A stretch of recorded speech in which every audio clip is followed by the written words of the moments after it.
You think you know ancient Egypt. Picture this. Waking up to the smell of fermenting bread and animal dung. Your breakfast is a flatbread stuffed with insects, and your water is literally deadly. This wasn't just bad hygiene. It was daily survival in the Nile Valley. By noon, you'd be crawling back to the 21st century. Before you settle in, take a moment to like the video and subscribe, but only if you genuinely enjoy what I share here. I'd love to know where you're watching from and what time it is for you, so feel free to drop that in the comments. It's always amazing to see people joining in from all corners of the world. Now, go ahead and dim the lights. Maybe turn on a fan for that soft, steady hum.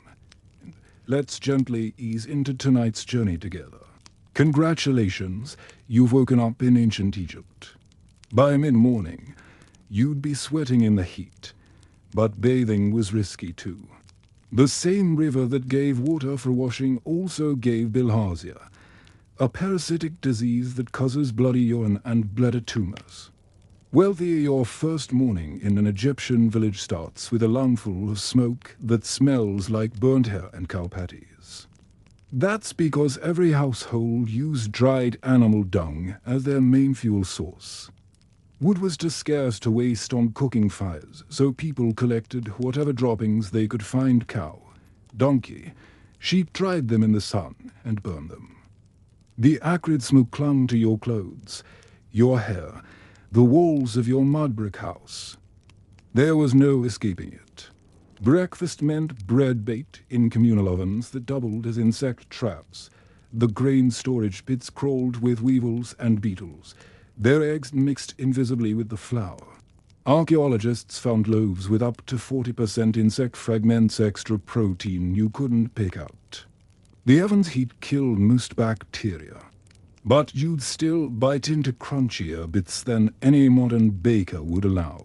Your drinking water came straight from the Nile.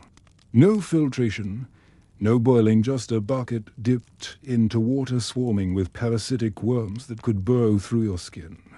Schistosomiasis infections were so common that some mummies still have the parasite's eggs calcified in their organs. That's why even kids drank beer. The fermentation killed some pathogens, making it safer than water. The alcohol content was low, about 3%, but workers drank it all day like we drink coffee. Imagine your morning routine now.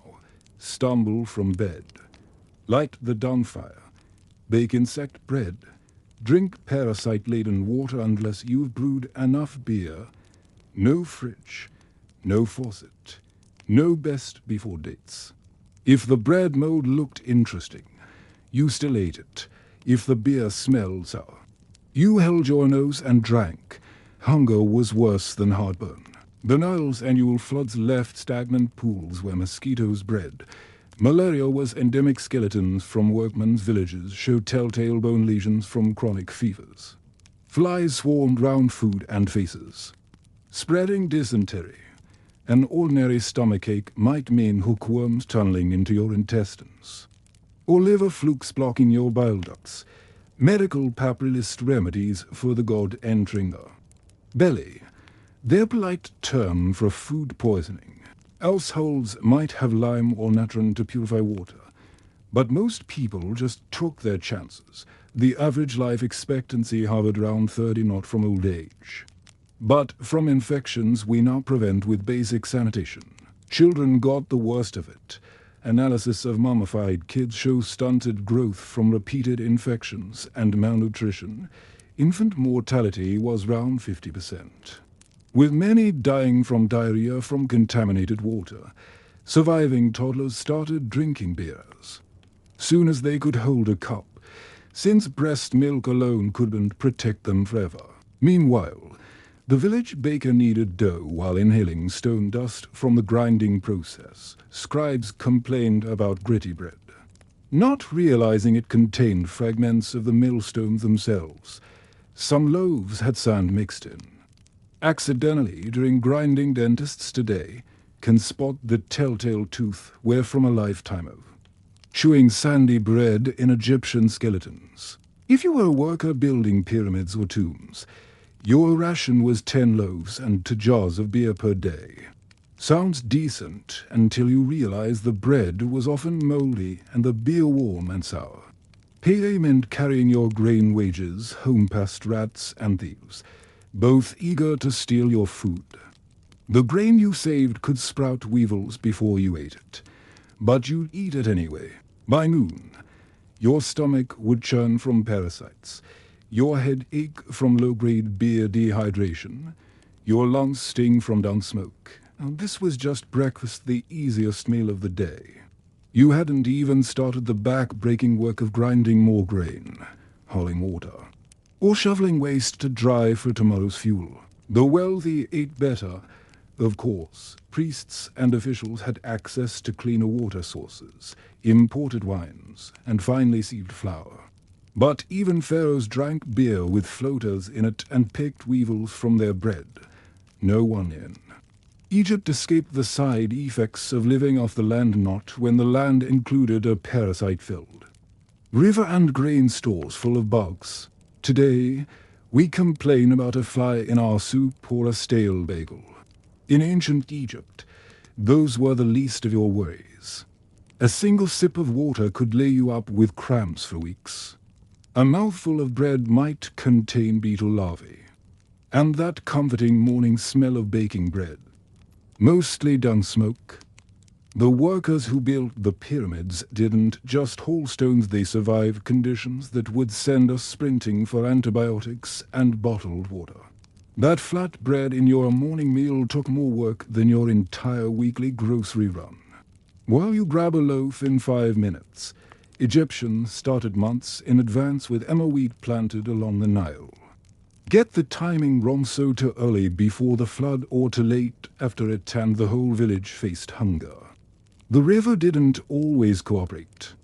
Some years it barely rose, leaving cracked earth where fields should be. Others came to fierce, washing away seeds before they rooted. When the harvest came, workers swung sickles with flint blades that chipped every few swings. Flint was sharp, but brittle. One wrong hit on a rock, and the blade shattered. Each replacement meant more time spent nabbing new tools instead of cutting grain. Teams worked sunup to sundown, backs bent, gathering stalks by hand. No machines, no steel, just calloused palms slicing through stems one by one. Then came the grinding. You kneel for hours at a saddle quern, rubbing grain between 2 stones. The dust coated your throat, your clothes, your skin. Archaeologists find millers' skeletons with spinal compression, arthritic knees locked in a permanent crouch. Finger bones show stress fractures from gripping the upper stone. Teenage skeletons exhibit the same damage. Kids started grinding as soon as they had the strength. Every handful of flour cost a baker's body.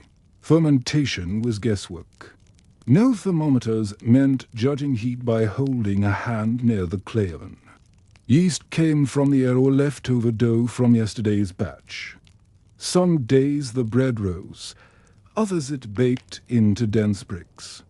Temple records mention punishments for bakers whose loaves failed inspection: too burnt, too raw, too small. The best ovens used dung fuel, adding that signature smoky taste whether you wanted it or not. A single loaf connected dozens of lives. The farmer who grew the grain, the miller who ground it, the potter who made the baking molds, the laborer who gathered fuel. Your breakfast represented weeks of coordination, assuming no floods ruined the wheat, no rats infested the stores, no fires scorched the ovens. Modern bread lasts days on a shelf. Egyptian bread lasted barely a day before turning rock hard or moldy. Wealthier households had slaves or servants to handle the grinding. For most, it was women's work done after hauling order, weaving cloth, or tending children.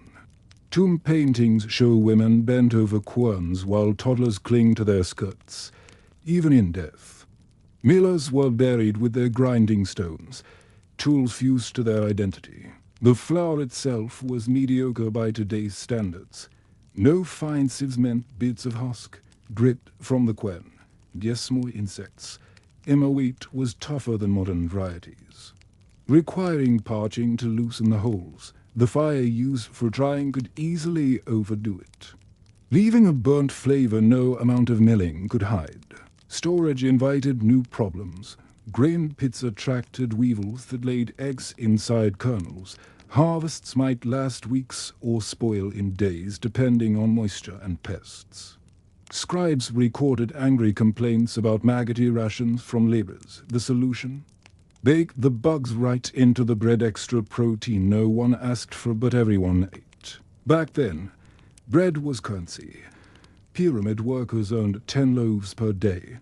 Not corns, not gold bread. Lose half to mold or theft, and your family went hungry. Taverns accepted bread as payment for beer. Temples demanded bread offerings for the gods. Bread. Fed your children, your livestock, your slaves. A bad batch wasn't just disappointing, it cut your worth. Compare that to your grocery store. Aisle after aisle of prepackaged loaves wrapped in plastic and touched by human hands until you tear the bag. Uniform slices, factory cut to exactly the same thickness. Ingredients listed in percentages, unthinkable precision from an Egyptian baker. Even the cheapest, stalest supermarket bread would dazzle an ancient miller. They paid for our convenience with their bodies, the arthritis, the lung damage. The endless kneeling modern bakers don't endure that. We've outsourced the suffering to machines that neither tire nor complain. Your toaster does in minutes what took Egyptians half a day. Their bread was survival. Ours is an afterthought. Consider the ingredients too. Today's flour comes bleached, enriched, chemically preserved.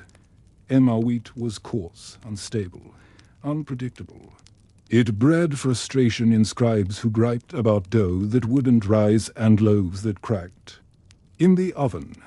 Yet this was the foundation of their diet. No alternatives, no substitutions. Breakfast tables tell the difference in eras. Yours has jams, butters, maybe a toaster. Theirs held gritty bread, warm beer, and the knowledge that next year's flood might ruin everything. Your worst breakfast is burnt toast. Theirs was a system that broke spines to produce a single loaf. The irony: modern artisan bread fetches premium prices for mimicking ancient techniques, hand-milled, hard-baked, organic. We romanticize the labor while ignoring what it actually cost. No trendy bakery worker today endangers their spinal discs daily. It's all carefully controlled. Nostalgia. What Egyptians wouldn't give for just one of those plastic-wrapped supermarket loaves. Soft, consistent, free of husks and beetles. They'd marvel at shelf stability, at bread lasting days without turning. Most of all, they'd gape at how little effort we expend to eat better than pharaohs. 2,000 years of agricultural advances mean you chew effortlessly what once crippled millers. That's progress and remarkable to us, miraculous to them. Next time you toss a loaf into your cart without thinking, remember the spines compressed to invent bread in the first place. That beer you drank for breakfast wasn't just a morning buzz, it was a survival tactic. While you crack open a cold one for fun, Egyptians needed beer to avoid dysentery. The Nile's water was dangerous, so fermentation became their crude purification system. This was women's work, done between grinding grain and watching kids. No specialized brewers, just mothers multitasking with clay pots and questionable hygiene. Every batch started with chewed bread. Workers, often children, would munch on dough to break down starches, then spit the mash into vats. This saliva brewing jump-started fermentation, but also shared everyone's mouth bacteria. Imagine drinking a beer made from your neighbor's half-chewed lunch. No boiling killed germs. No filters cleaned the liquid, Success depended on whatever yeast floated in from the air. Temperature control meant sticking an elbow in the mix like testing baby formula. To hot, move the vat into shade. To cold, hope the afternoon sun warmed it enough. Timing followed the sun's short brews in summer, longer in winter, but without clocks. Batches often over-fermented into vinegar or under-fermented into sweet. Useless gruel. Filled brews meant drinking risky water until the next attempt. Storage screwed things further. Porous clay jugs absorbed old batches, leaving bacteria to greet new beer. Workers rinsed vessels with Nile water, essentially recontaminating them immediately. The dregs at the bottom collected all the heaviest debris. Dead yeast, grain husks, insect parts. This sludge was the strongest part, reserved for laborers who needed the alcohol to numb aches from pyramid work. The thick sediment likely caused more stomach cramps than intoxication. Payment came in beer too. Temple records list workers earning 3 daily jugs about a gallon total. Foreman got 5. Short a jug. That's a day's calories lost. Stolen or spoiled beer meant actual starvation. Some bosses diluted rations to cheat workers, leading to riots carved into tomb walls. A bad brewing season could spark strikes when wages turned to swill. Contrast this with your local microbrewery. Stainless steel vats controlled to half-degree precision. Sanitized bottles, water filtered to purity unimaginable on the Nile. Even cheap grocery store beer undergoes pasteurization Egyptians couldn't dream of. Their quality. Control was sniffing for rot and praying. The labor stunned. A single batch required. 1. Grinding grain hours on a quern. 2. Baking bread more hours at a dung fire oven. 3. Chewing and spitting days of jaw fatigue. 4. Fermenting constant shade monitoring all while. Nursing babies. Weaving cloth. And other endless chores. No downtime. No breaks, just back-to-back survival tasks. Wealthy households had servant brewers, but most women did it themselves. Kids helped by chewing bread until their jaws ached. The sour stench of fermentation clung to homes. Mixing with baby vomit and sweat. Forget romantic notions of artisanal brewing. This was exhausting. Repetitive work with deadly stakes. Medical papri mentioned beer sickness. Likely botulism from contaminated batches. Symptoms included blurred vision and suffocation as muscles paralyzed. Workers drank it anyway because dehydration killed fester. Children got weak brews. But even those carried risks modern pediatrics would panic over. Scale was another issue. Pyramid crews needed thousands of gallons weekly. Villages pooled women's batches, creating inconsistent strengths. Some jugs might be 5% alcohol, others 1%. Foremen hoarded the strong stuff while laborers got the watery remains. Tomb graffiti curses. Cheating beer measurers. The flavor offended modern palates. No hops meant a sweet, grainy taste. Floating sediment made it chewy. Warm serving temperature, no, I emphasize the funk. Add in the occasional drowned insect. And it's no wonder Egyptians chugged fast to avoid tasting. Nutritionally, beer mattered more than bread sometimes. The fermentation unlocked calories otherwise indigestible in raw grain. Workers got over half their energy from beer, about 500 to 1,000 calories daily. Lose your ration. And weakness set in fast. Army scouts carried beer rations before water because dehydration hurt. Slower than starvation. Brewing seasons followed harvests. After the Nile flood receded, new grain meant fresh beer.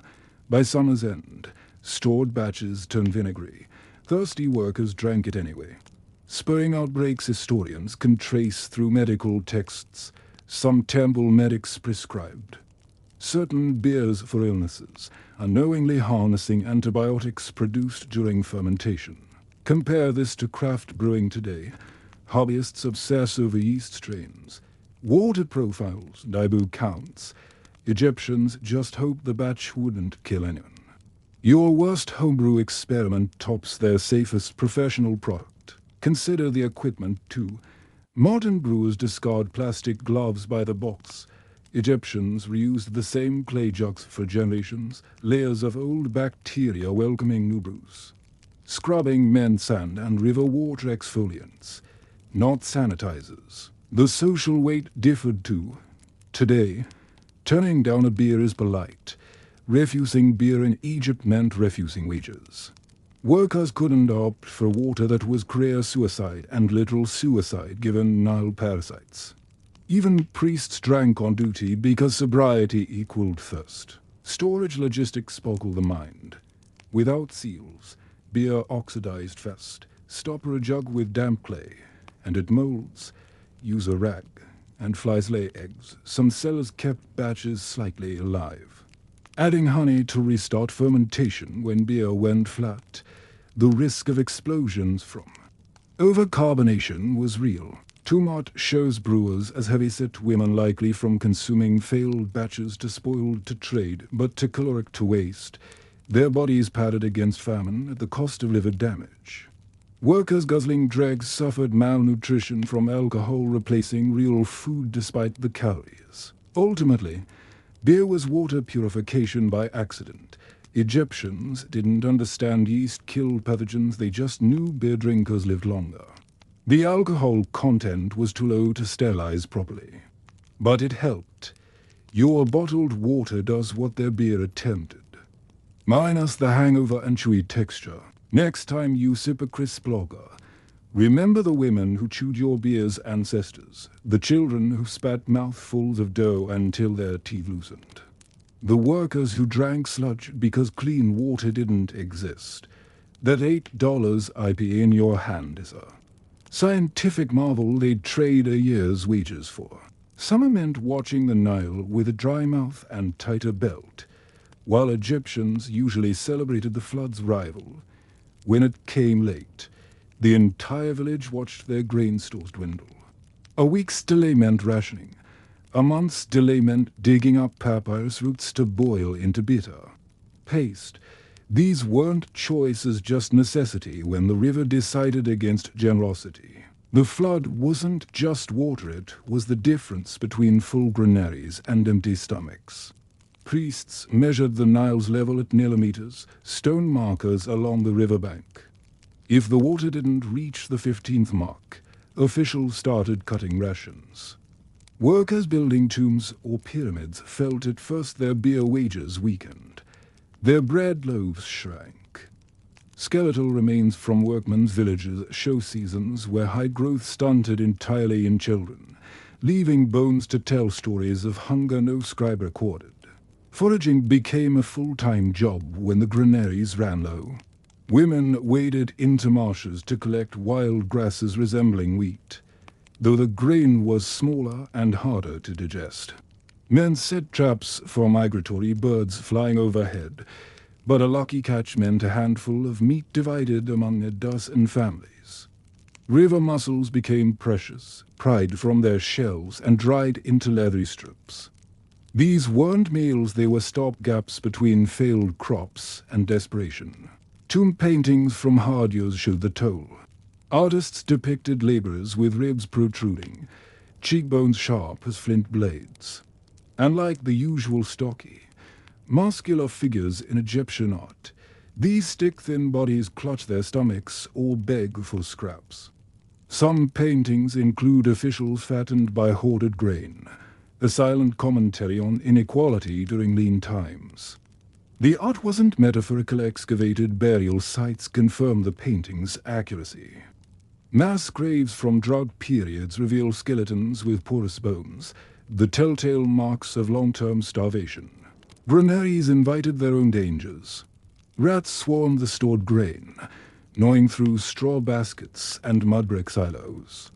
Temple records mention losses up to half the harvest to rodents in bad years. But the rats brought hunters' cobras sliding through cracks in pursuit of prey. Workers reaching into grain sacks risked bites from snakes coiled in the darkness. Some ostrakhan scribbles show laborers pleading for better storage. their complaints etched on pottery shards alongside crude drawings of fanged serpents. The wealthy still ate well. Officials exempted their own granaries from rationing, citing temple offerings and administrative needs. Peasants breaking into these stores faced execution, but hunger sometimes outweighed fear. Court documents describe riots where starving workers attacked guarded silos, only to be beaten back by soldiers. The grain they died trying to reach often rotted anyway, ruined by poor storage in the officials' haste to hoard. 5 years of low floods could topple kings. The old kingdom collapsed after back-to-back droughts, when even the pharaoh's granaries emptied. Records from the first intermediate period describe markets with no grain. Only starving families trading furniture for wild onions. Some priests declared the gods angry, urging more sacrifices. Others quietly noted how upstream governors kept their silos locked while the crown's authority crumbled. Compare this to your kitchen pantry. Cans with expiration dates years away, freeze-dried packets that last decades, a refrigerator humming with cold security.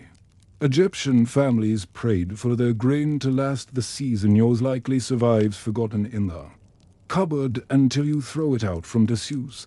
Their greatest fear was empty silos. Your annoyance is deciding between takeout options.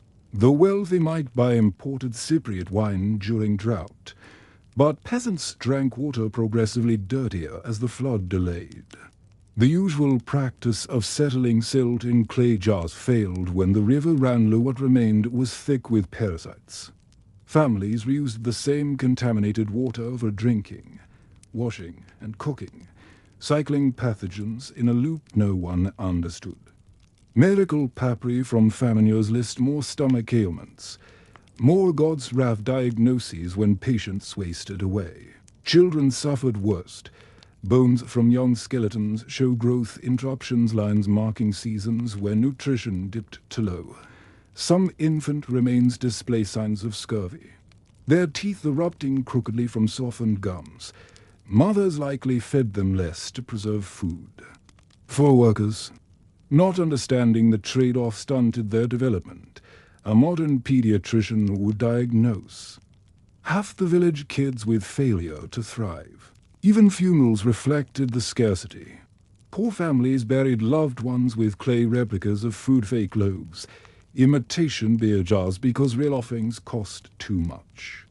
The death masks of some mummies from famine years show hollow cheeks beneath the gilding, suggesting the wealthy also felt the pinch toward the end. A noble's tomb might still have real offerings, but often sealed with curses threatening thieves who'd steal a single onion. Desperation bred dark solutions. Some medical texts mention famine foods, plants normally considered inedible or even poisonous, prepared in ways to minimize sickness. Boiling toxic tubers in multiple changes of water. Grinding acrid seeds into barely palatable paste. These weren't recipes, but survival instructions, scribbled hastily as if the writer feared needing them later. Meanwhile, the Nile's flood cycle continued regardless. In good years, the river deposited rich black soil perfect for wheat. In bad years, it left cracked mud flats where frogs baked in the sun. The difference between feast and famine was sometimes just a few cubits of water height on the millimeter less than the length of your arm. The state's response was bureaucratic failure. Taxes stayed fixed at pre-famine levels, so farmers owed grain they couldn't grow. Debt records show families selling themselves into servitude to pay what the river didn't provide.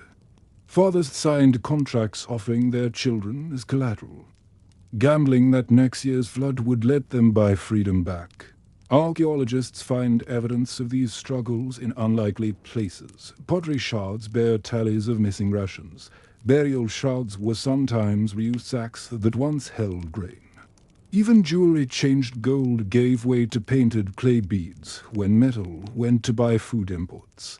The material culture of hunger lingers where words fall short. Your local supermarket had entire aisles dedicated to overcoming seasons, frozen vegetables stockpiled from last summer, citrus trucked in from hemispheres where it's still growing.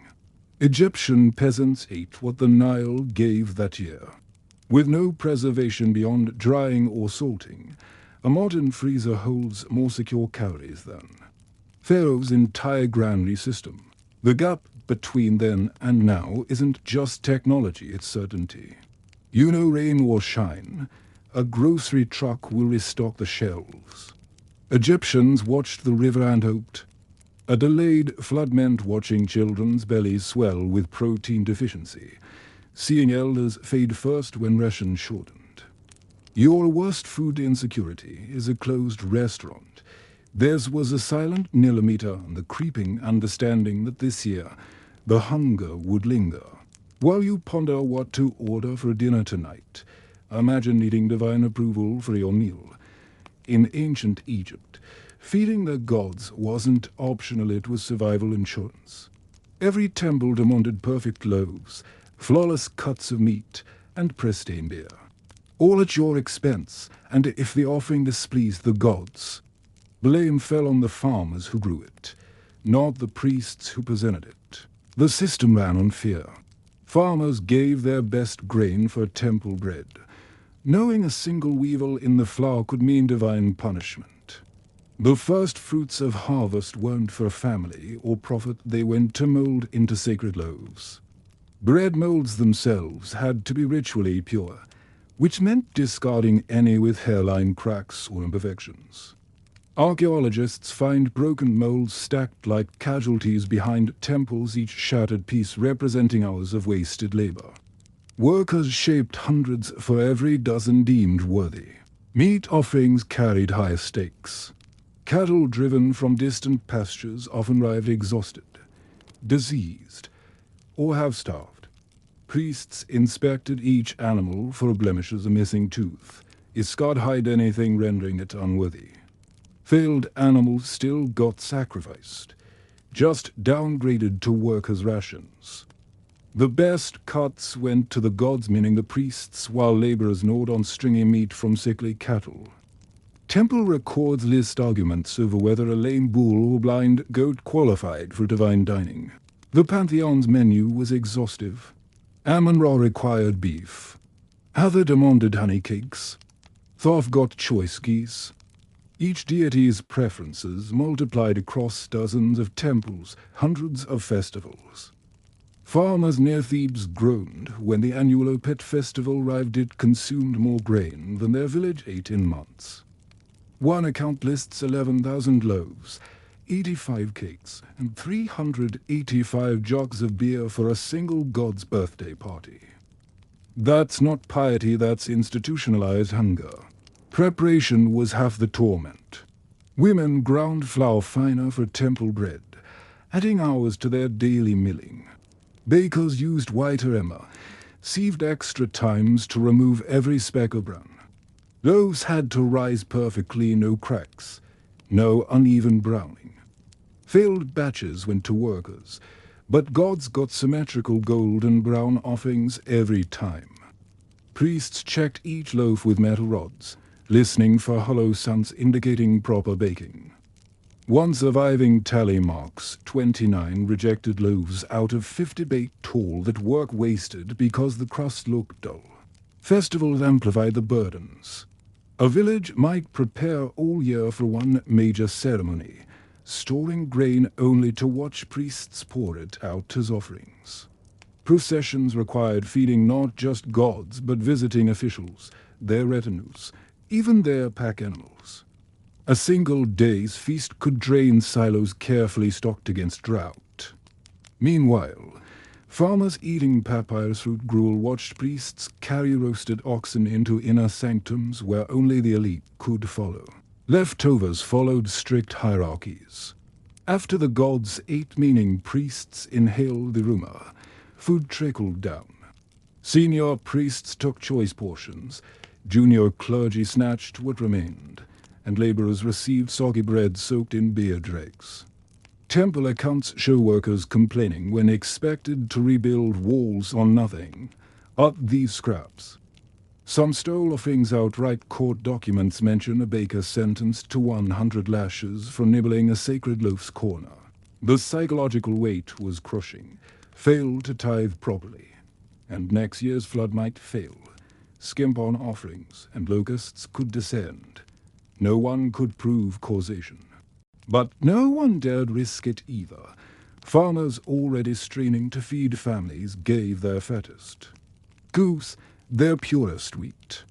Just in case, this wasn't charity, it was cosmic insurance with premiums paid in hunger. Priests enforced compliance through ritual terror.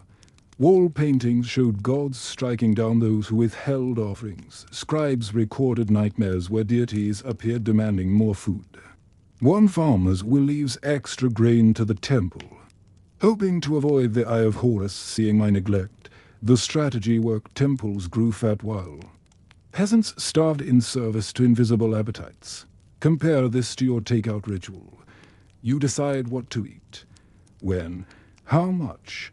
No higher power judges your pizza choices beyond maybe your doctor. Ancient Egyptians had every mouthful scrutinized by bureaucrats of the divine. Your worst.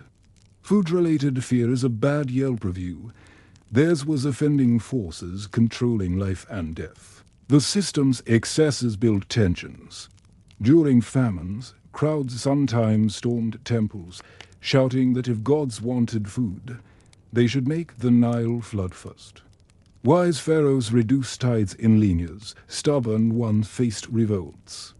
One tax document from a drought year shows a farmer's play. How can I give Ammon my last measure when my children lick the storage jar clean?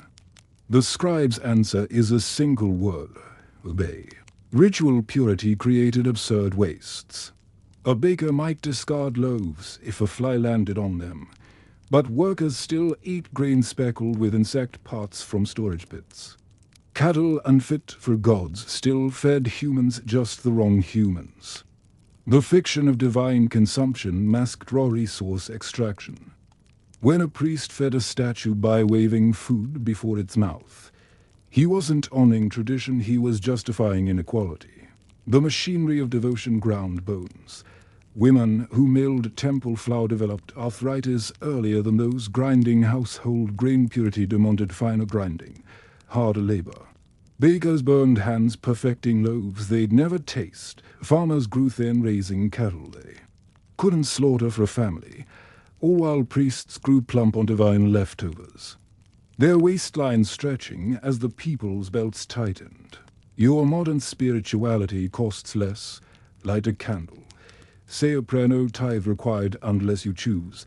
Ancient Egyptian farmers paid in sweat and hunger, watching their best food vanish into stone mouths that never thanked them. The gods never gained.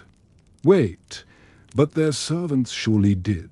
The offerings did serve one purpose: they fed the bureaucracy. Temple storehouses doubled as state granaries, with priests acting as administrators. Your sacrifice stocks became a governor's banquet. Your perfect loaves fed the scribes recording your debts. Religion masked resource redistribution. To the powerful, a divine meal plan with human costs. Next time you pick at leftovers, consider the Egyptian worker eating a god's cold scraps. Your fridge holds more secure food than entire villages saw in drought years. Their divine economy demanded constant payment for nature's whims. Your worst food worry is whether to reheat last night's takeout. The real miracle isn't that gods ate, it's that people survived feeding them. Temple feasts didn't end hunger, they organized it. The bread always rose perfectly. The beer stayed fresh. The meat never spoiled when destined for stone altars. Meanwhile, real stomachs ached. Real children begged. Real farmers buried loved ones empty-handed after filling symbolic plates. No modern faith asks so much for so little in return. Your dinner comes with no cosmic strings attached, just a delivery fee. That loaf of bread cost someone their spine, while you grab a baguette from the bakery aisle. Ancient Egyptian bakers were grinding themselves into dust. Their workday started before dawn and ended long after dark 16-hour shifts hunched over clay ovens, kneading dough until their fingers locked into permanent curves. Skeletal remains tell the story. Compressed vertebrae from constant bending, arthritic knees worn smooth from kneeling, shoulder joints deformed by endless pounding. Your rotator cuff tears after one aggressive gym session. Theirs wore down like sandstone over decades. The heat alone broke them. Clay ovens radiated blistering temperatures with no ventilation beyond a door flap. Bakers worked shirtless, their chests and arms peppered with scars from oven burns that never healed right.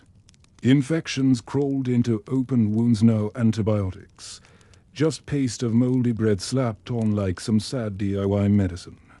Some skeletons show bone deformities where burns turn necrotic, the flesh rotting down to the skeleton.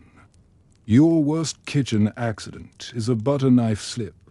These ovens gnawed through flesh like hungry jackals. Children started young. At 6 or 7, they'd be hauling dough to ovens, their small frames struggling under loads meant for adults. Archaeologists find tiny skeletons with the same spinal damage as grown bakers' growth plates warped from premature labor. Their hands show stress fractures in the delicate bones, evidence of tiny fingers forced to knead tough Emma wheat dough hours on end. Modern child labor laws exist because we learned what happens when kids work bread shifts instead of attending school. Kneading wasn't gentle either. Workers mashed dough in deep stone bowls, their palms grinding grain fragments into stone and stone fragments into dough.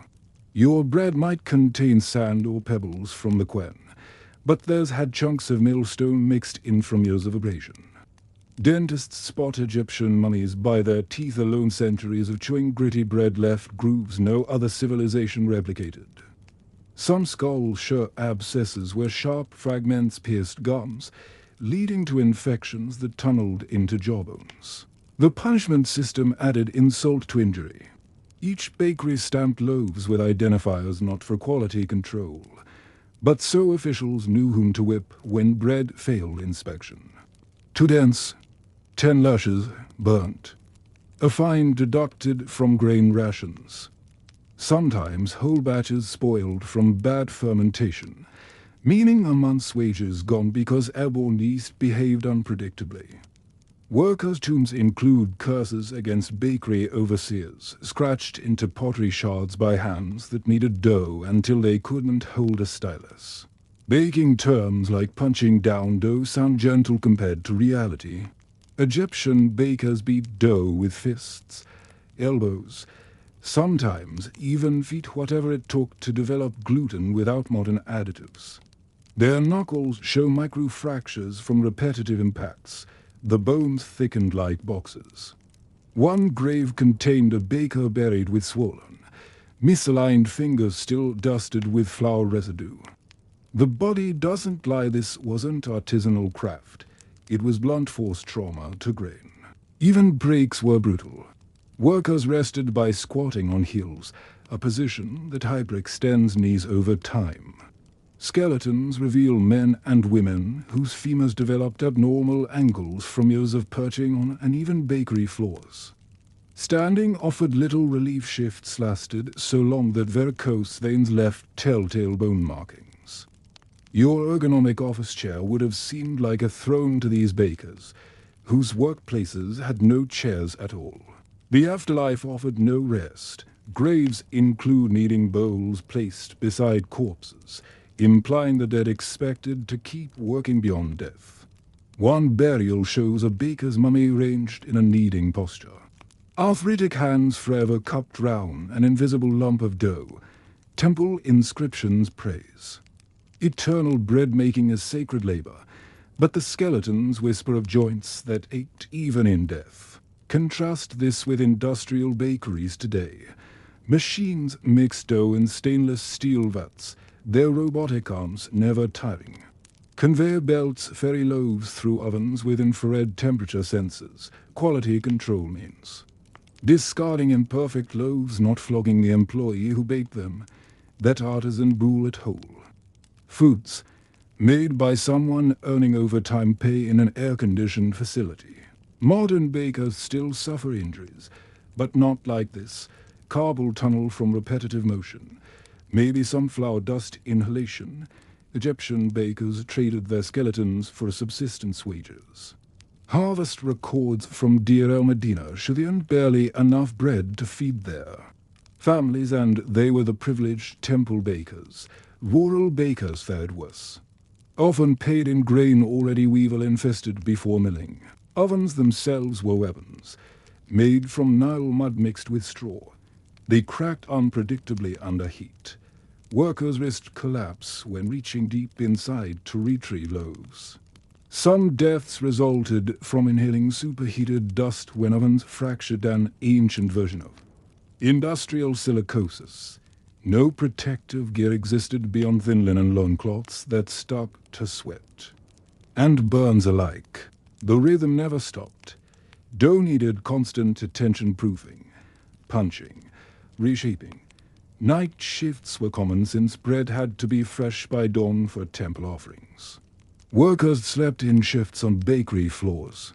Their bodies curled around warm ovens like human insulation. Children's graves near bakeries often contained tiny amulets against nightmares probably needed after watching fathers collapse from exhaustion. Compare their tools to yours. Your stand mixer does 60 kneads per minute without breaking sweat. Their stone bowls were smooth over years, developing grooves that trapped bacteria between batches. Some excavated bowls still stink of rancid dough. The fat molecules preserved for millennia. That sourdough starter in your fridge is a science experiment. Theirs was a microbial lottery where losing meant dysentery. Bread wasn't even their sole duty. Many bakers doubled as brewers, chewing grain to start fermentation between oven shifts. Their jaws show extraordinary were not just from coarse bread, but from grinding starchy loaves into paste for beer. Dental plaque on mummified bakers contains both bread fragments and beer yeast, the ultimate occupational residue. Consider the volume 2. Pyramid crews required thousands of loaves daily. A single bakery might produce 200 before noon using methods unchanged for centuries. Efficiency meant speed, not safety.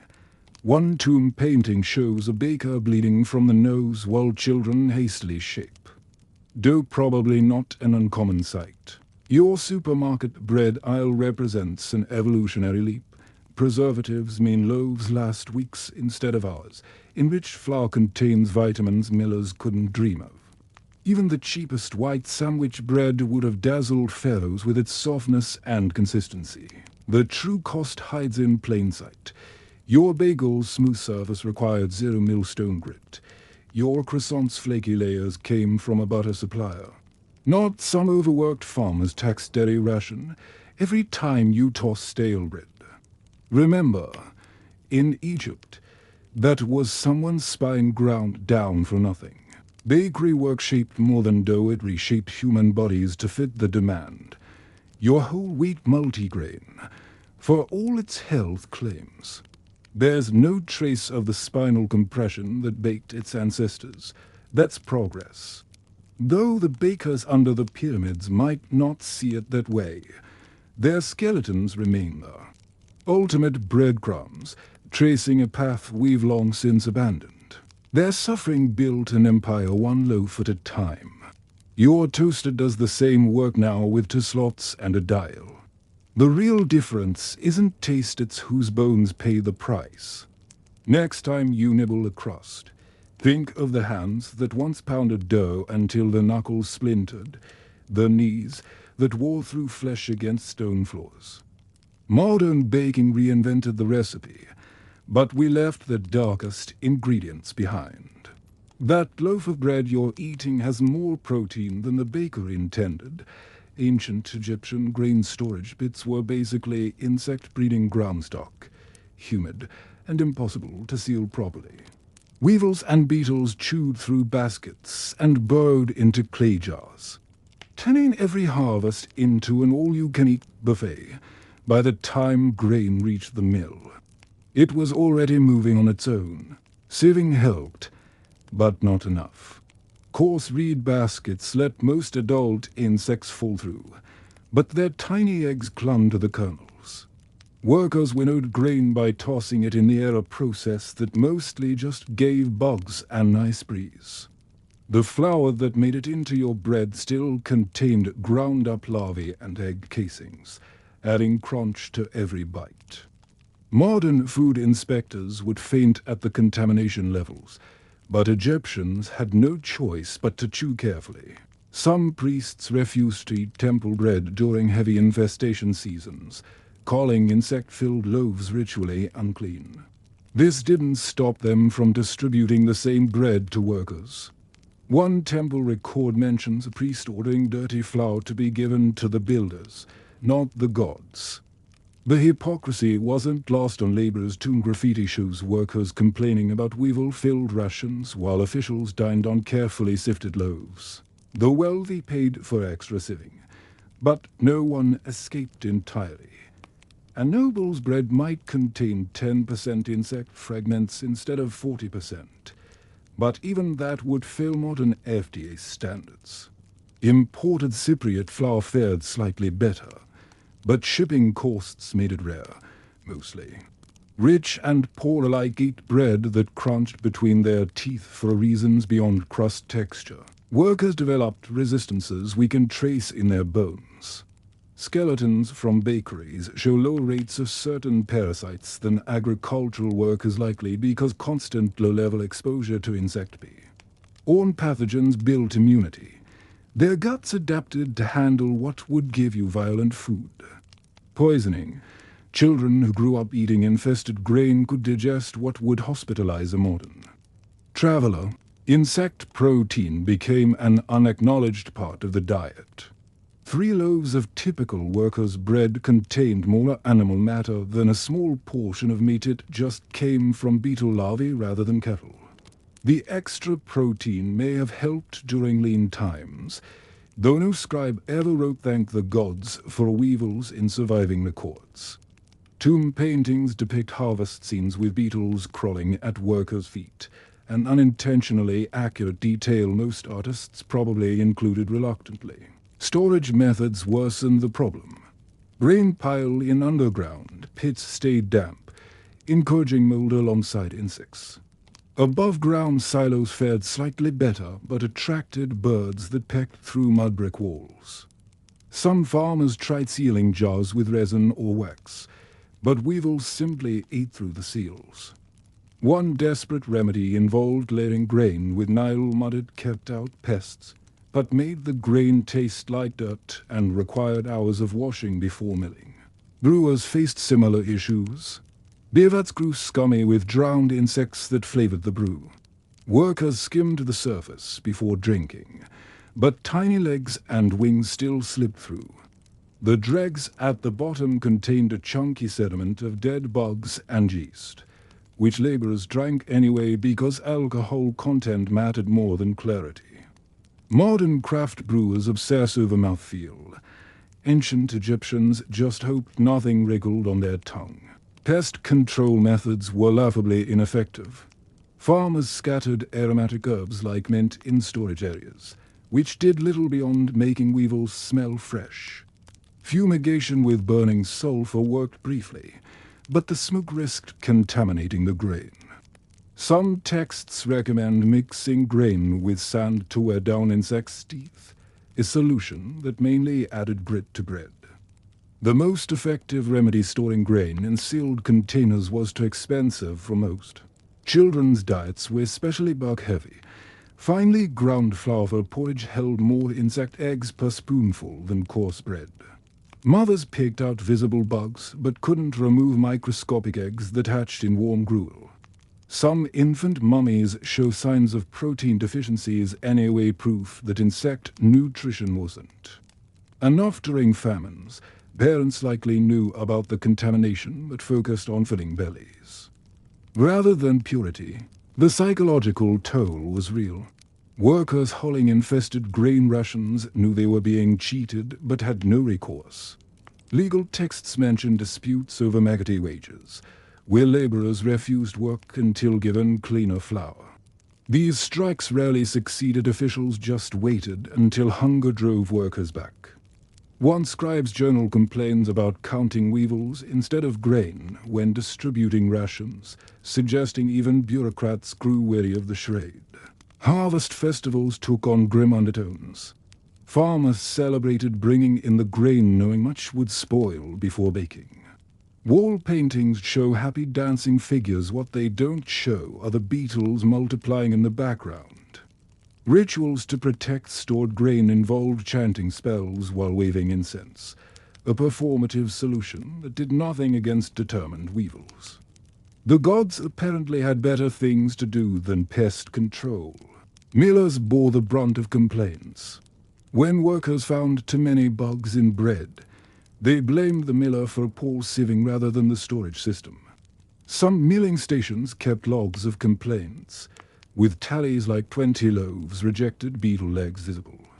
Penalties ranged from reduced rations to beatings, though beating a half-starved miller didn't improve flour quality.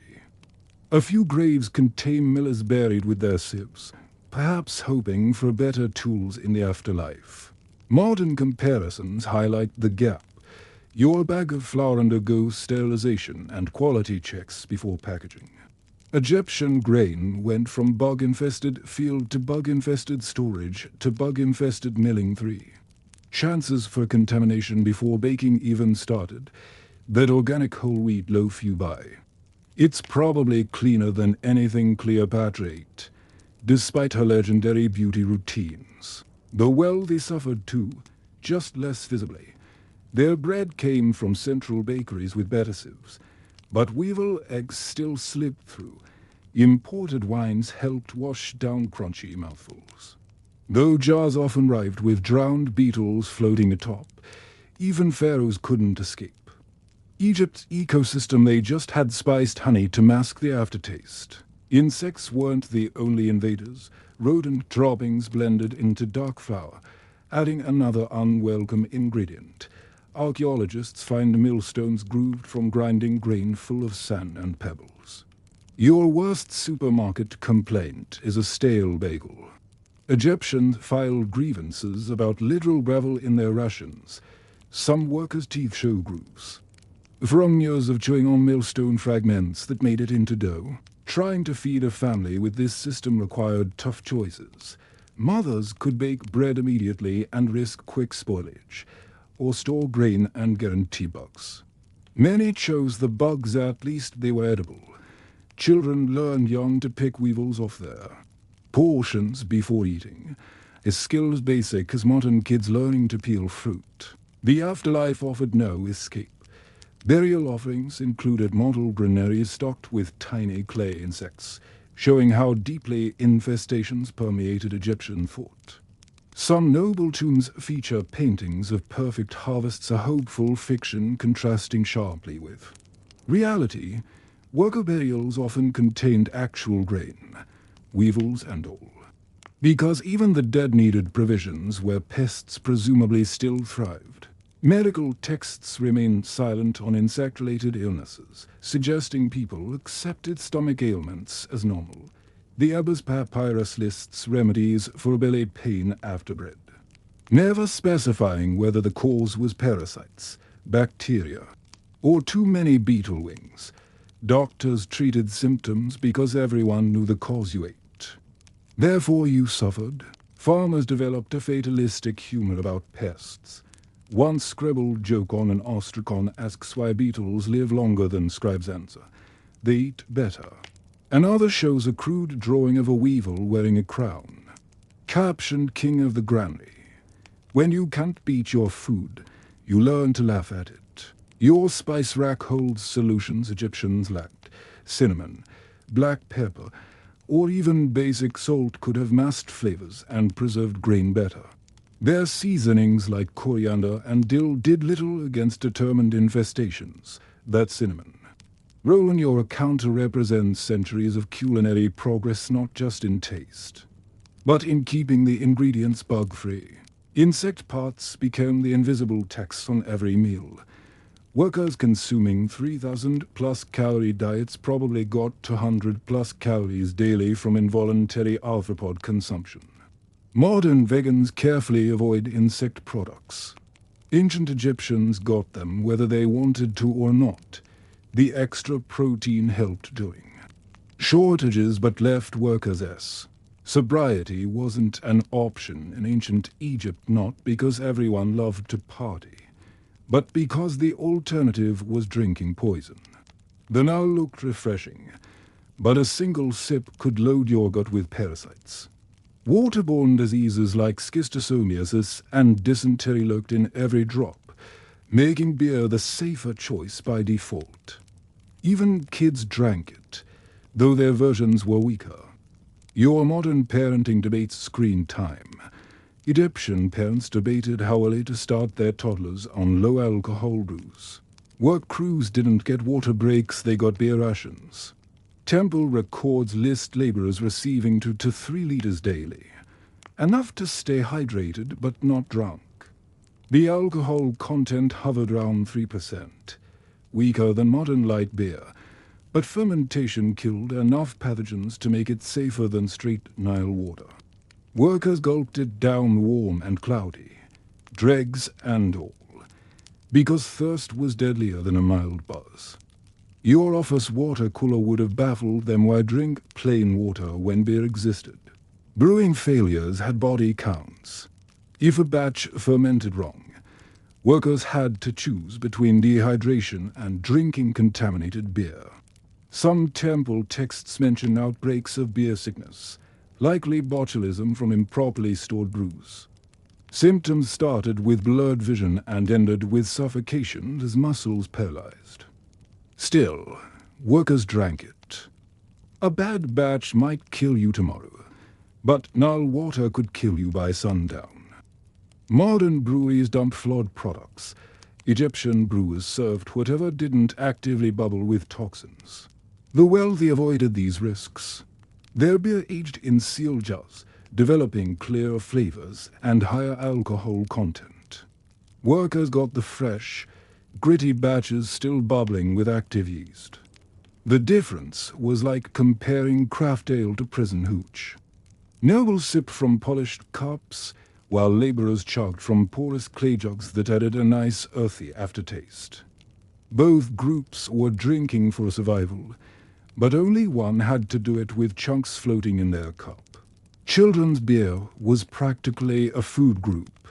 Mothers diluted it with water, defeating the purpose somewhat, but the boiling during brewings still made it safer than plain water.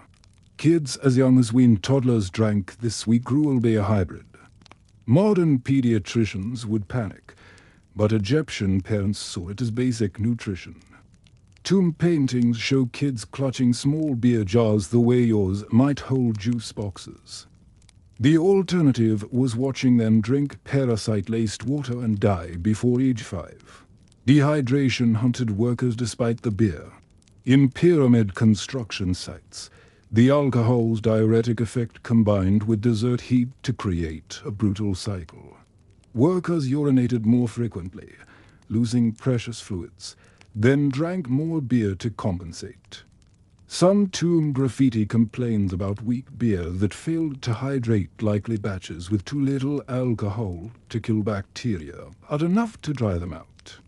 Your electrolyte sports drinks would have seemed like witchcraft to these overheated laborers. Brewing was women's work, done alongside childcare and cooking.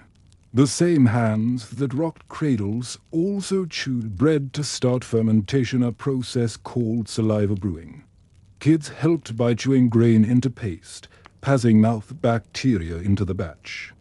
Imagine your mom spitting into your breakfast juice, then realizing that was the cleanest part of your diet.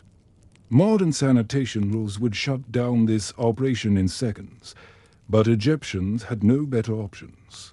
Storage was a disaster waiting to happen. Clay jars absorbed old beer residues, creating bacterial playgrounds between batches.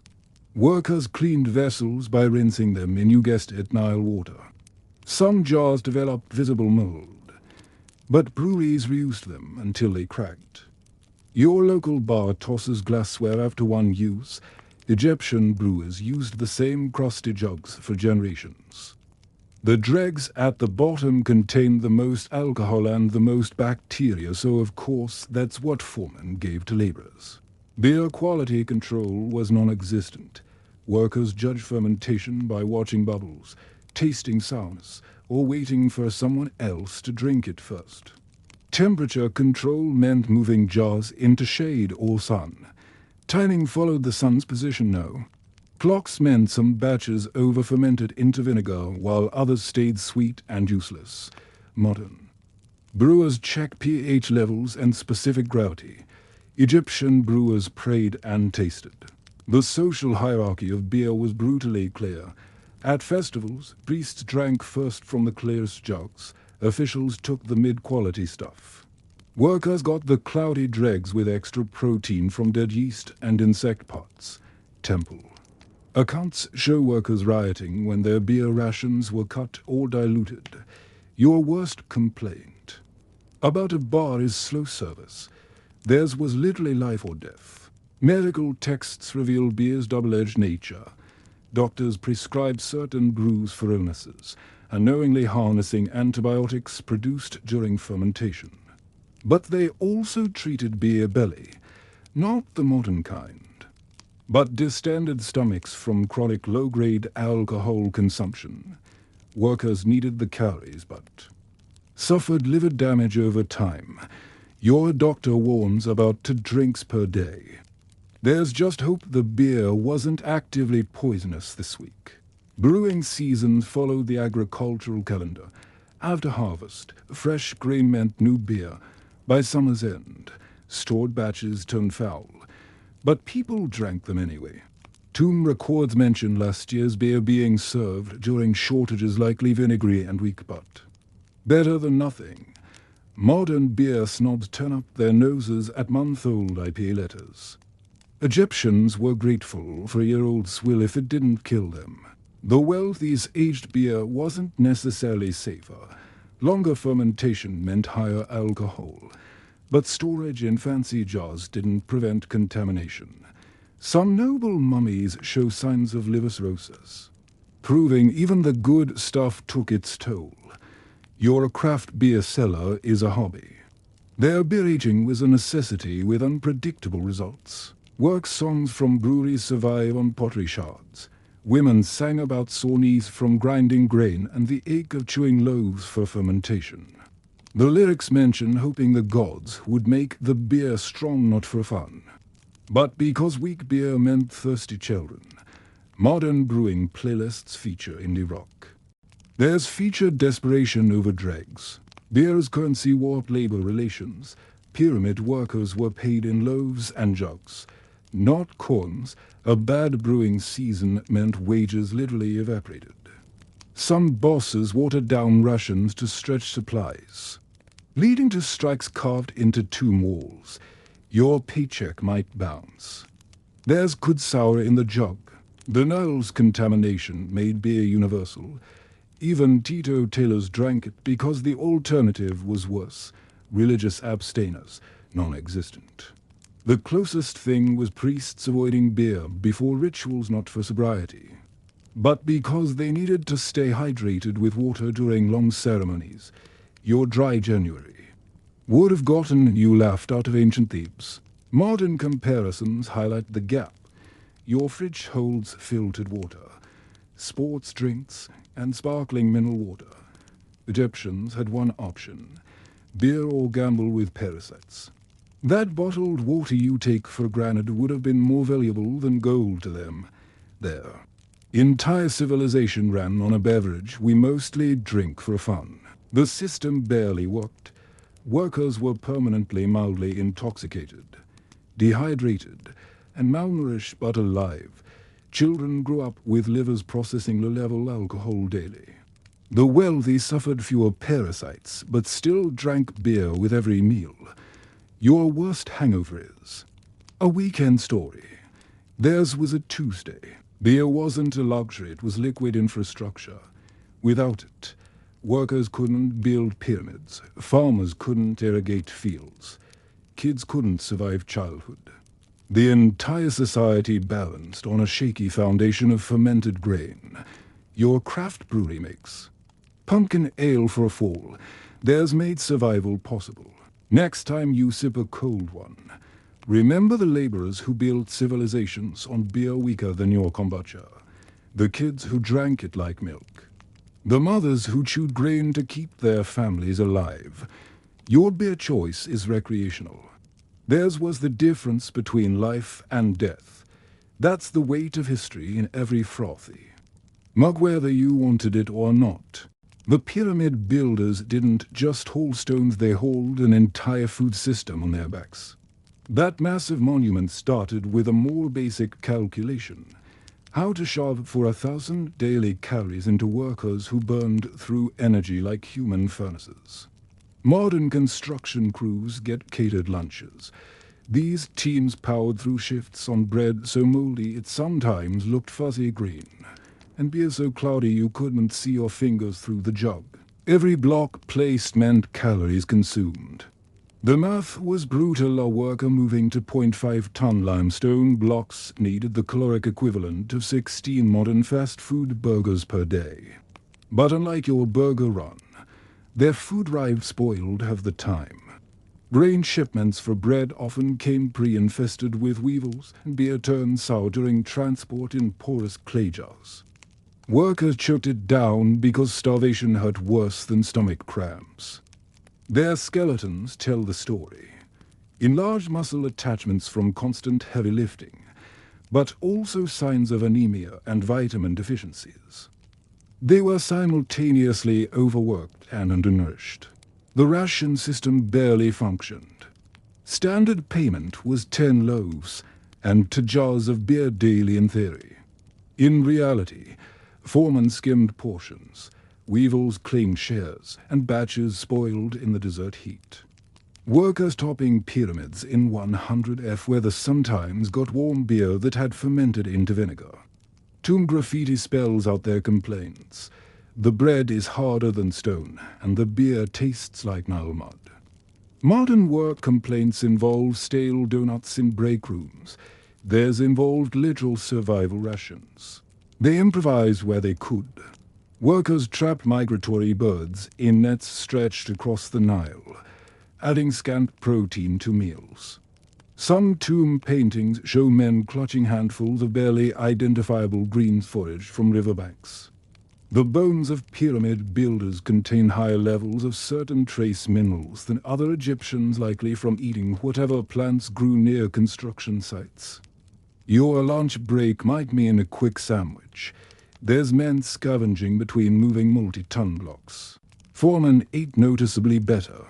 Official records show supervisors receiving extra rations of milk, fish, and occasionally meat. This wasn't kindness, it was strategy. Better-fed overseers could work long hours monitoring crews. The disparity bred resentment. One workers' village graffiti shows a crude drawing of a fat foreman stealing bread loaves. Captioned, "The thief who night eats." Modern office politics seem tame compared to stealing food from men lifting pyramid stones. The food riots got ugly. When rations ran short or spoiled completely, crews rebelled. A painting in a noble's tomb depicts workers throwing stones at officials during a food delay, an image meant to scare elites, but one that backfired by showing collective power. Some strikes succeeded. Records note instances where missing rations mysteriously appeared after work stoppages. Your worst office mutiny might involve printer sabotage. There's wrist beatings, but sometimes one edible bread. Bread quality directly impacted construction speed. On days when decent loaves arrived, workers could move an estimated 2 to 3 more blocks than usual. Bad bread days saw productivity plummet as stomachache spread through crews. The Great Pyramid owes its existence not just to engineering, but to thousands of semi-digestible flatbreads. Modern construction has cranes. Ancient Egypt had bakeries as critical infrastructure. Beer was the real fuel. Workers needed constant hydration in the desert heat. But water was unsafe. So crews drank low-alcohol beer all day, pissing frequently and dehydrating, slightly a vicious cycle that left them perpetually mildly intoxicated and perpetually thirsty. Analysis of workers' village remains shows higher rates of bladder stones from concentrated urine. Your energy drink habit is harmless next to their mandatory liquid diet of warm, yeasty brews. Children work the system too. Teens in worker villages hold smaller stones and extra bread rations to their fathers. Their skeletons show stunted growth not from lack of food, but from too much labor during development. Some child-sized graffiti survives. I carried 10 loaves today, and my back hurts. Modern child labor laws exist because civilizations learn from this kind of exploitation. The wealthy visited construction sites with picnics. Nobles touring their pyramids brought luxuries like figs, wine, and roast duck eating in view of workers surviving on gritty bread. This wasn't accidental. Food disparity reinforced hierarchy. One official's journal brags about eating honey cakes while denying workers extra rations to teach them patience. Your boss might take long lunches, but probably not while literally starving their staff. Meat was rare but strategic. Occasional beef or fish distributions coincided with especially grueling construction phases. Workers got desperate enough that some tomb paintings show men trapping and eating vultures a bird. Considered unclean by elites, modern protein bars would have seemed miraculous to crews chewing. Stringy river birds for energy. The seasonal gaps hurt most. During Nile floods, workers temporarily disbanded just when stored grain ran lowest. Some returned to villages surviving on boiled papyrus roots until harvests came in. Skeletal remains from this period show more dental damage from grinding tough fiber foods. Your seasonal layoffs come with unemployment checks. Theirs came with foraging manuals. Even illness was calculated. Sick workers received half rations unless they could bribe medics to certify them fit. Some burials contained workers who clearly labored through injuries, healed fractures layered over. Malnutrition signs. Your sick days involve streaming shows. Theirs meant whether your family ate that month. The logistics was staggering. Feeding 25,000 plus workers required baking 200,000 plus loaves daily, each handmade from grain ground on saddle corns. That's 60 million calories produced per day using methods unchanged for centuries. Modern stadium. Concessions operate with less volume and far more machinery. The dietary toll appeared in strange places. Workers' teeth show unusual were not just from sandy bread, but from gnawing leather straps when their jaws craved activity. Some clay tablets list chewing urges as common complaints. Your stress snack is chips. Theirs was whatever scraps of their tools they could bite. The system barely held together. For every pyramid finished, countless workers broke, their spines compressed, their joints swollen, their teeth ground down. We marvel at the monuments, but overlook the metabolism required, a civilization burning people. Faster than it could feed them, modern diets let you eat for 1,000 calories effortlessly. Theirs cost lives. Your office lunch seems peaceful now, doesn't it? No foreman stealing your sandwich, no forced beer consumption, no risking vulture meat for protein. The pyramid builders' real achievement wasn't geometry, it was surviving the brutal economy that fed their labor. Every block they placed rested on a foundation of moldy bread and desperation. A pharaoh's dinner spread made modern buffet tables look like ration lines. While workers nibbled moldy bread in their villages, the royal kitchens roasted whole oxen shipped from the delta, their meat basted in honey imported from distant Canaan. This wasn't just eating, it was geopolitical theater with toothpicks. Every fig stuffed with nuts, every jug of aged wine served as proof the gods favored their ruler. Meanwhile, The farmers who grew that food often ate papyrus roots during flood seasons when the grain ran low. The math was obscene. One palace feast could burn through enough grain to feed a work crew for months. Temple records break down absurd quantities. 20 jars of wine for the pharaoh's table, 30 loaves of finest white bread, a dozen ducks roasted in cumin. Workers got 10 coarse loaves, and 2 beer jars for building pyramids. The royal menu read like satire next to those Russians. Scribes documented these banquets without irony, listing delicacies next to reports of peasant unrest over missing grain shipments. Honey was power. That sticky import from Canaan didn't just sweeten Pharaoh's cakes, it demonstrated control over trade routes stretching beyond Egypt's borders. Workers ate figs when lucky. The royal table drizzled foreign honey over everything. The beekeepers back in Canaan never saw the feasts their product enabled, just as Egyptian farmers rarely tasted the wheat they harvested for elites. Food moved in one direction upward while stories of abundance trickled down. Leftovers didn't feed the hungry. After officials shared the gods' meals, meaning priests inhaled sacrificial aromas, and eaten food went to courtiers, then guards, then servants. By the time scraps might have reached actual starving people, the meat had spoiled. Some temple murals show servants carrying overflowing platters past emaciated farmers, a blunt message about who mattered.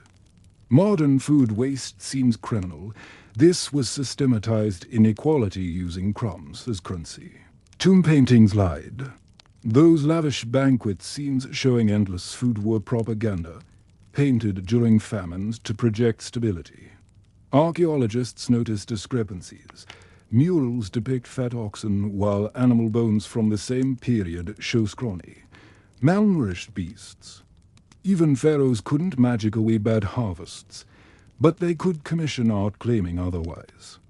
Skeletal remains of nobles from Lemnos still show the tooth decay from sudden reliance on honey when grain grew scarce. Royal teeth were a mess.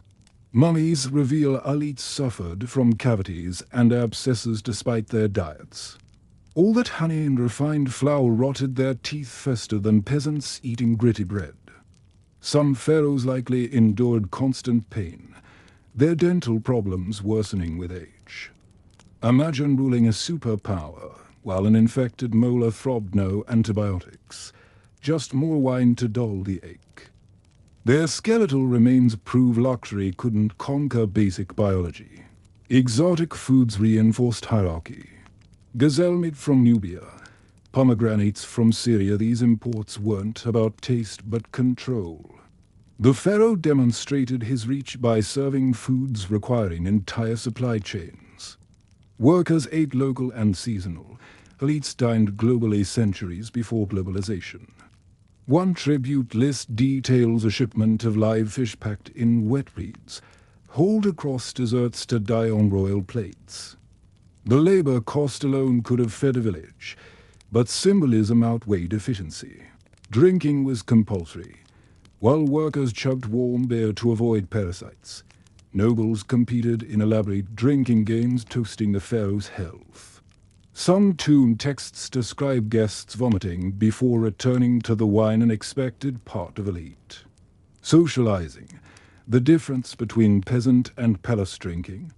Workers needed alcohol to survive dirty water. Elites turned survival rations into performance art. The kitchens weren't glamorous. Despite lavish presentations, royal cooks worked in sweltering rooms without proper ventilation. They butchered animals on stone slabs crawling with flies, cooked over fires that left them half-blind from smoke. No refrigeration meant meat often spoiled before cooking. Strong spices masked the taste. A pharaoh's feast required 50 kitchen slaves inhaling smoke and grease so nobles could nibble daintily in perfumed dining halls. Slaves taste tested for poison. Before any dish reached the royal table, prisoners or servants sampled it and waited to die. Some banquet accounts list multiple courses with notes like test survived next each, failed. Tests meant flogging the kitchen staff. not examining why someone wanted the pharaoh dead. Food safety was individual, keep the ruler alive. Let everyone else gamble with their meals. Children participated in the waste. Princes' tombs show banquets where kids gorged on honey cakes while laborers' children starved. Elite scribe schools trained boys to calculate grain stores. Then sent them home to estates overflowing with food the system groomed new generations to accept. Obscene inequality is natural. Modern rich kids waste food. Ancient ones learned to weaponize Italy. Famine changed nothing. When the Nile failed to flood, pharaohs still demanded feasts. One first intermediate period account describes courtiers pretending to enjoy rotting meat during shortages rather than admit weakness. Priests wrote hymns praising divine bounty while commoners boiled sandals for. Colligan, maintaining the illusion of plenty mattered more than actual survival for those outside. Palace walls. The baker disparity hurt most. Palace bakers used finely sifted flour that didn't shatter teeth. Their ovens didn't fill lungs with smoke. Their kneading didn't destroy spines. Same profession. Different worlds. A royal baker might live to 50 while a pyramid baker collapsed at 30. Some. Worker graffiti depicts elite bakers as grotesquely fat. Their imagined luxury ballooning in hungry minds. Even the dead ate better. Mortuary temples left real food for departed pharaohs that priests then consumed. One priest's journal brags about eating the king's beef for weeks after a funeral. Meanwhile, workers buried loved ones with clay food models because real offerings cost too much. Inequality. Followed Egyptians beyond death eternity had a VIP section too. Modern buffets seem democratic now, don't they? Your all-you-can-eat chain restaurant serves the same soggy fries to everyone.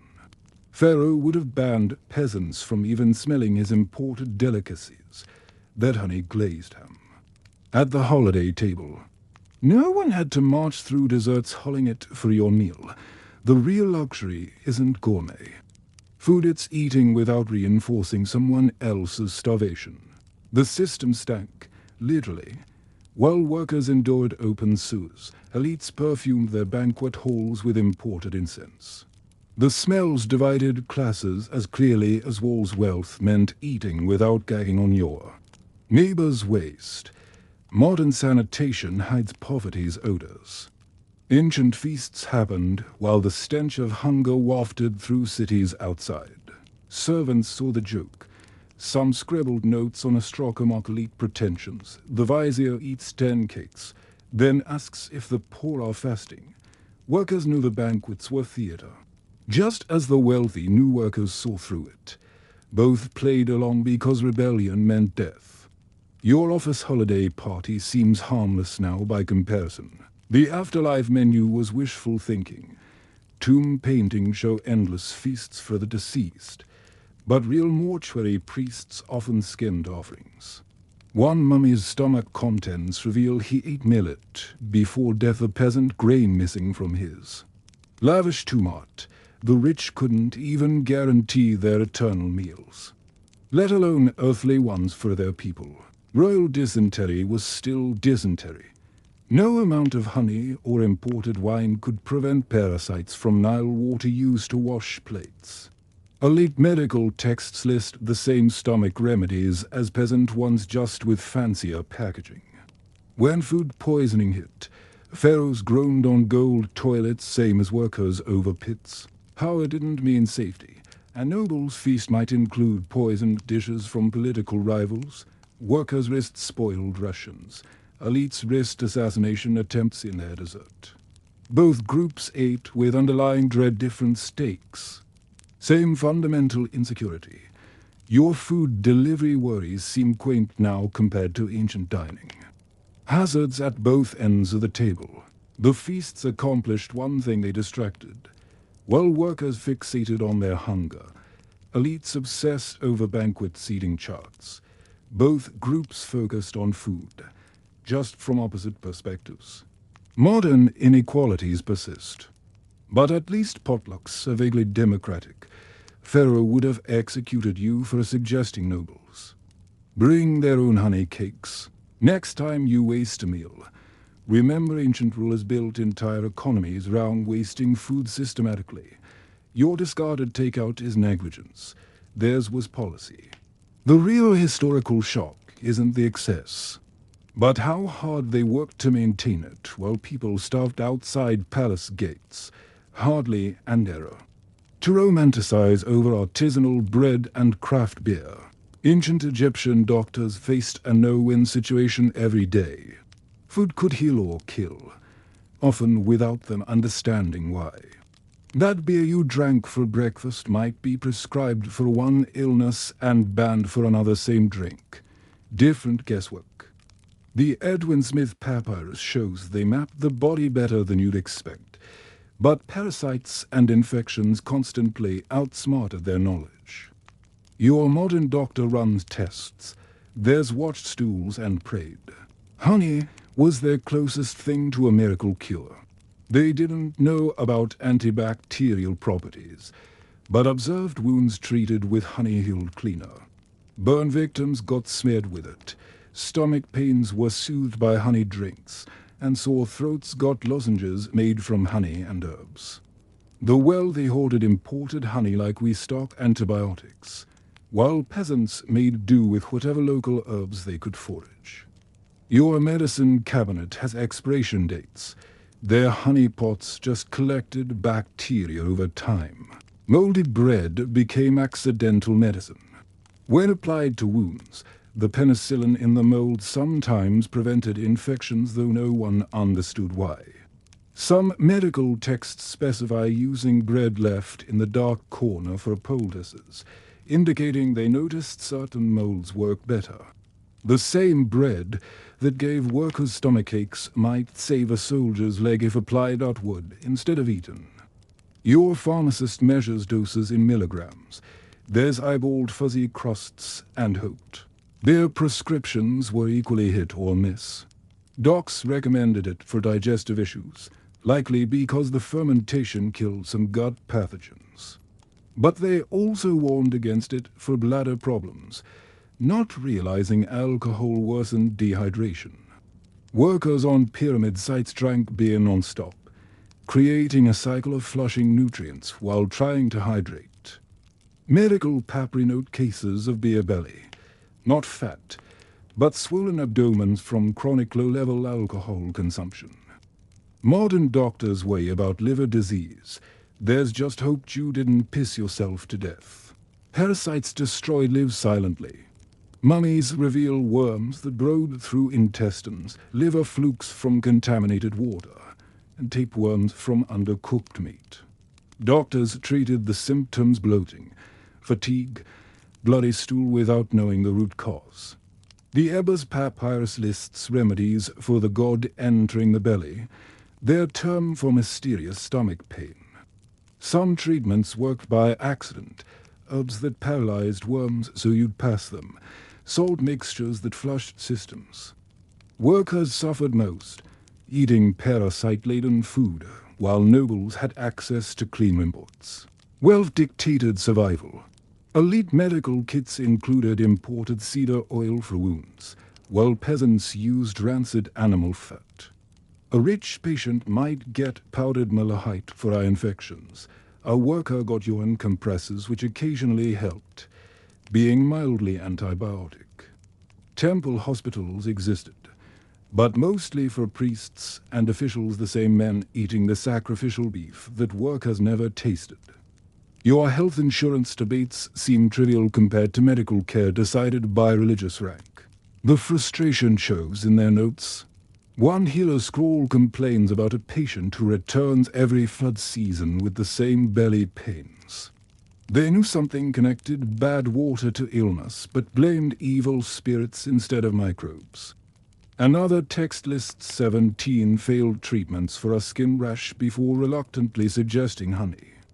Imagine practicing medicine where every diagnosis was a guess, and failure meant watching patients rot alive.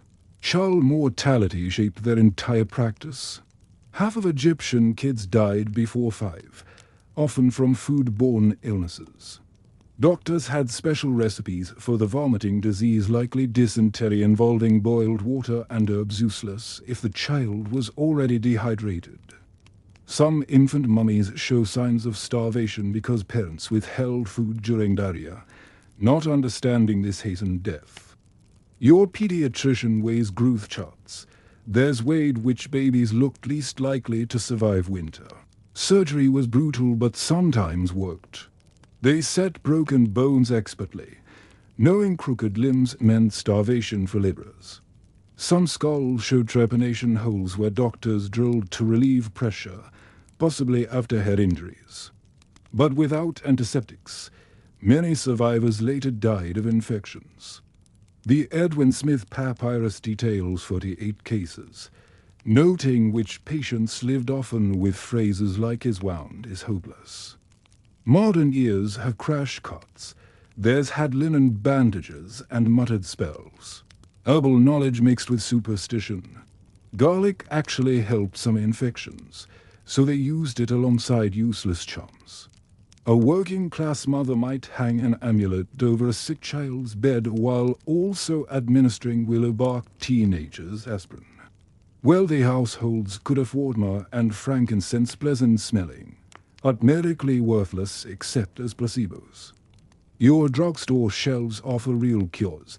Their entire pharmacopoeia was educated guesses with occasional lucky hits. Nutritional deficiencies baffled them. Skeletal remains show anemia from iron-poor diets, scurvy from lack of fruit, and rickets from missing sunlight. Doctors prescribed liver for pale sickness, not realizing they were replacing iron. Blindness from vitamin A deficiency got treated with concoctions of weird ingredients like mashed hedgehog, when a few carrots would have helped.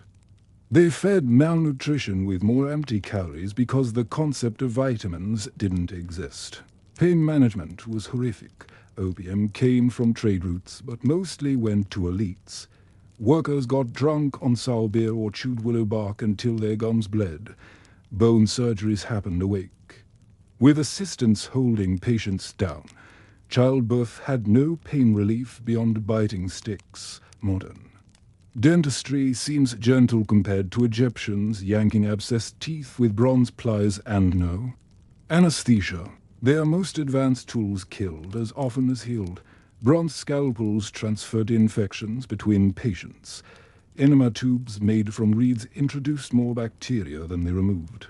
Even something simple, like a linen bandage, might be reused until it crawled with germs. The wealthy got freshly woven dressings. Workers got strips torn from filthy tunics. Sterile gauze would have seemed like witchcraft to them. End-of-life care didn't exist. When treatments failed, doctors prescribed prayers and left. Tomb inscriptions brag about saving important people. But workers' graves show untreated fractures and rotted teeth. A noble might get honey massages. During fever, a laborer got told the gods were angry. Hospice care today focuses on comfort. Theirs was abandonment once you couldn't work. The biggest tragedy. They came close to breakthroughs but lacked key pieces. Moldy bread hinted at antibiotics, honey at antiseptics, willow bark at painkillers, with microscopes and chemistry. They might have revolutionized medicine centuries early. Instead, they watched patients die of infections they'd accidentally cured in others. Your doctor understands your body better than Pharaoh's physicians could have dreamed. Medical papyri show their exhaustion. Scribbled notes say things like, if this fails, try nothing, or the patient screams when touched, here avoid. They knew their limits, but had no alternatives. Workers building monuments got basic care to keep them laboring. Once too injured, they were discarded like broken tools. Modern disability accommodations would have seemed ludicrous to overseers counting daily stone quotas. In the end, their best cures came from beer and bred the same staples that also sickened people. Maybe that sums up ancient Egyptian medicine, a constant tug-of-war between nourishment and poison. W. His survival was often accidental. Next time you pop an aspirin, Remember, someone once chewed willow bark and hoped, just like you, but with far less certainty it would work. Even dead Egyptians weren't done with food struggles. That feast laid in your tomb wasn't just ceremony, it was your meal plan for eternity. Families went into death stocking burial chambers with real bread, meat, and beer, knowing robbers might steal it before you got a single bite. Forget resting in peace you'd be, fighting for your afterlife snack budget before the funeral wreaths wilted. The math was brutal. A decent burial required 30 days worth of food offerings minimum. That's 60 loaves of bread and 10 jars of beer just to start. Workers earning 10 loaves a day had to choose between feeding living kids or dead parents. Some graves contain accounting notes showing families paying tomb builders in installments, stretching payments across years. Your modern funeral costs sting. Theirs could bankrupt generations. Fakes filled the gap when real food ran short. Poorer graves held clay models of bread and meat, ceramic lies telling the gods we tried. These miniatures had to look perfect, though. One worker's tomb contained a tiny defective beer jar with the inscription, "May the scribe forth." Forgive this shoddy work. Even pretend meals came with performance anxiety. Robbers treated tombs like all-you-can-eat buffets. They'd crack open a burial, chug the funeral beer, wolf down the ox haunches meant for eternity, then haul the gold away for good measure. One robbery confession describes thieves feasting on a noble's funerary meal while squatting on the sarcophagus. No respect for the dead or their leftovers. The priests hired to replenish offerings often cheated. Contracts required monthly visits to feed the deceased.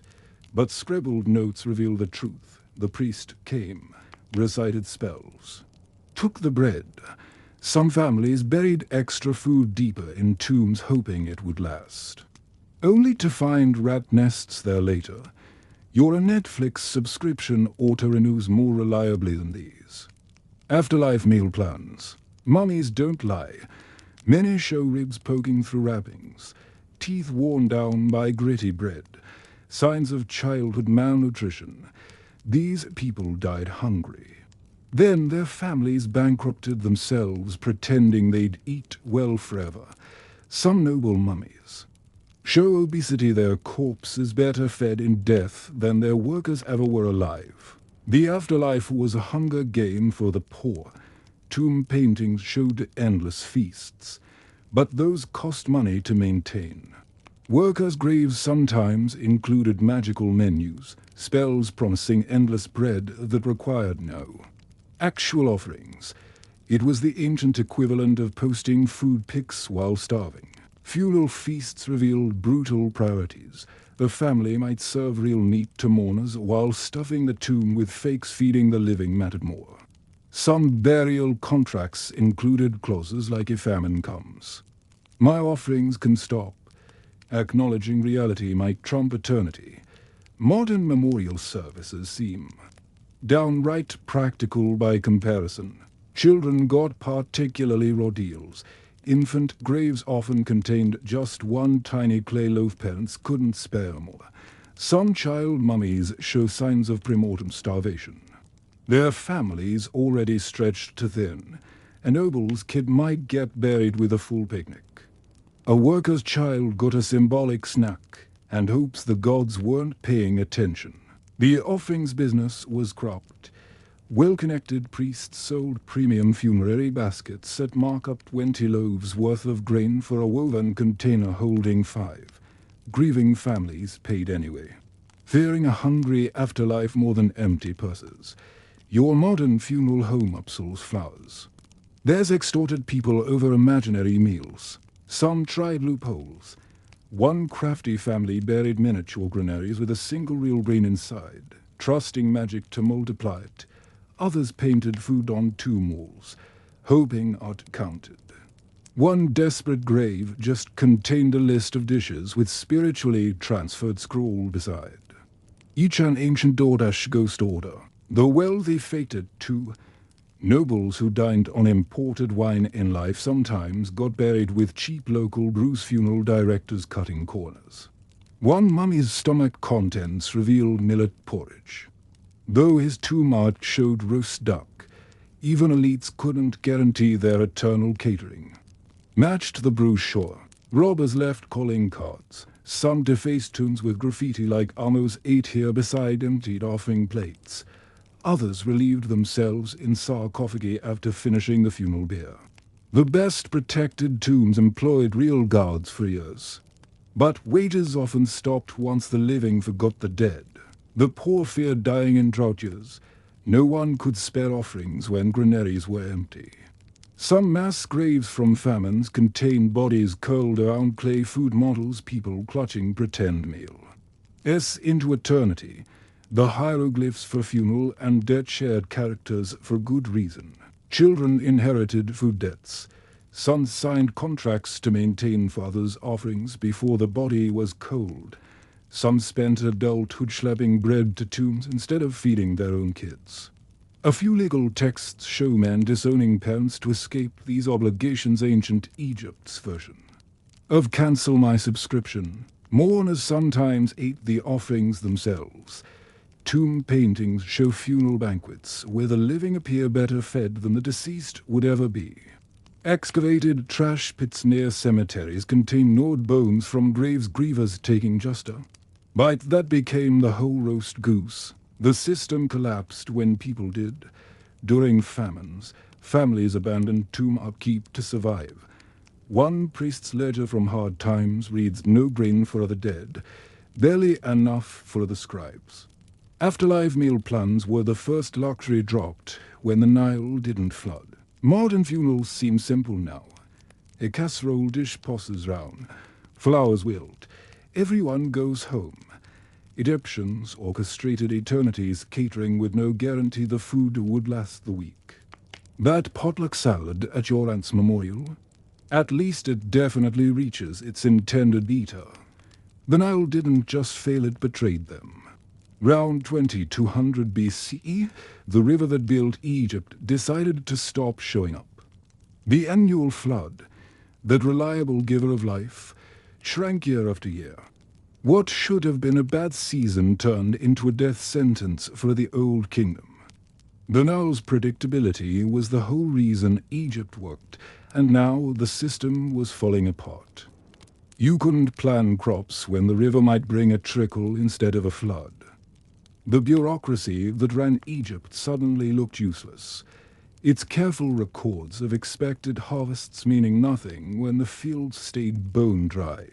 The first year was tough. The second was catastrophic.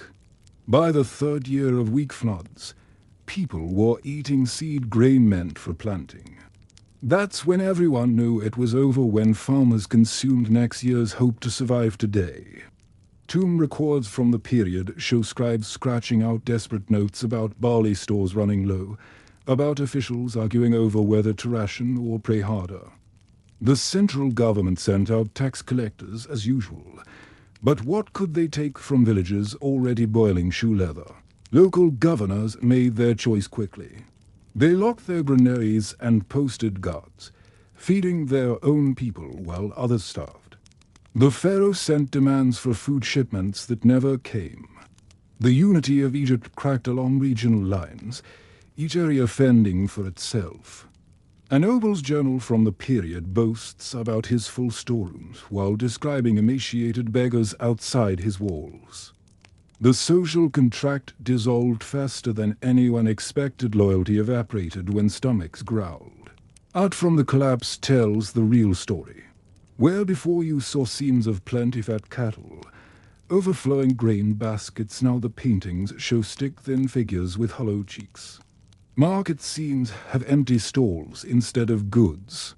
One particularly brutal relief carving shows a mother offering her child a clay imitation loaf while real bread sits on an official's table nearby. The artists weren't subtle, they documented the breakdown in real time. The pharaoh's power evaporated faster than Nile floodwaters. His entire legitimacy rested on maintaining Mat, The cosmic order where the gods provided and the king distributed. No food meant no order. Workers building monuments downed tools when rations stopped arriving. Soldiers abandoned posts to scavenge for meals. Provincial governors stopped pretending to take orders from Memphis. A ruler who couldn't feed his people was just a guy in a fancy headdress. The bureaucratic collapse left eerie paper trails. Tax records show collections dropping to nothing as villages emptied. Construction projects halted mid-wall, their payroll tablets left unfinished. A scribe's desperate note reads, "No grain came today. The children are crying." Another lists debts owed to temples, debts that would never be paid now that the debtors were dead or fled. The system that managed pyramids couldn't handle scarcity. People turned to measures that would have been unthinkable years earlier. Tomb robbers weren't just stealing gold now, they were looting burial offerings of bread.